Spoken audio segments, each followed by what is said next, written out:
In the shadows of a prehistoric forest, the mighty Pandavas once found themselves at the mercy of a force far older than their royal rivals. They didn't know it yet, but their survival in the coming years would depend entirely on a creature they had been taught to fear. It's a strange paradox. The moment the Pandavas were at their most vulnerable, they were actually securing the very advantage that would later decide the fate of their entire lineage. This monument depicts Arjuna and Krishna charging into the chaos of Kurukshetra, a conflict so massive it would require a miracle just to keep them alive.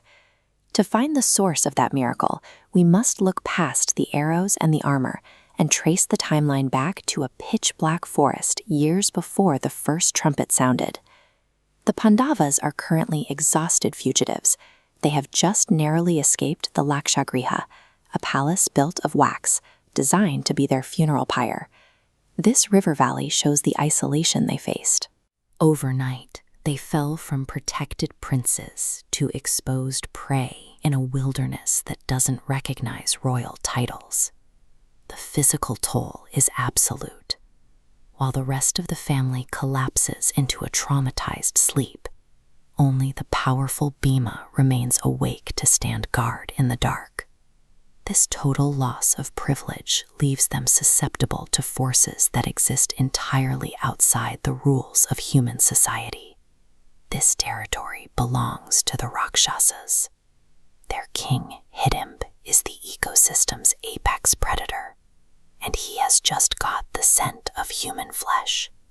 He dispatches his sister, Hidimba, with a clear order: hunt the sleeping family and bring them back as food. Hidimba approaches her targets, but she stops cold. As she watches Bhima guarding his family, his strength and valor trigger a sudden shift in her. Her predatory instincts are replaced by immediate devotion. In a single moment, she decides to actively disobey her brother's lethal commands. This localized choice of empathy over instinct breaks the rigid laws of the forest, acting as the primary catalyst for an alliance that will one day save a kingdom. King Hidimba eventually arrives to find his sister has betrayed him. He moves to slaughter the sleeping family himself. This manuscript captures the visceral combat that followed. Bhima engages the Rakshasa king in an earth-shaking duel, eventually slaying him to protect his brothers. The violence of the brawl wakes the queen mother Kunti and the rest of the Pandavas. Kunti sees the demoness who spared them and recognizes her genuine devotion. Ignoring royal prejudice and strict societal rules, she sanctions a marriage between Hidimba and her son Bhima. By accepting a forest dweller into the royal family, Kunti bridges two incompatible worlds, proving that maternal intuition can be a more powerful strategic tool than rigid dogma. The marriage produces a child named Ghatotkacha. As a half-mortal, half-rakshasa hybrid, he possesses both immense physical scale and terrifying magical abilities. A causal timeline maps this strategic failsafe. Years later at Kurukshetra, the Pandava forces are decimated.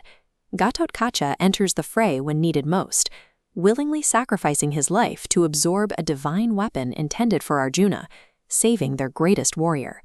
This pivotal victory grew from a monster's capacity for love and a mother's willingness to accept. Out of the ashes of the Wax Palace, a secret, future-defining alliance was born.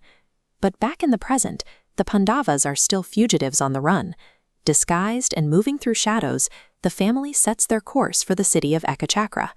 Their journey shows that true power often lies in embracing the most unexpected detours. Follow to join us for the next chapter, and remember to like and share.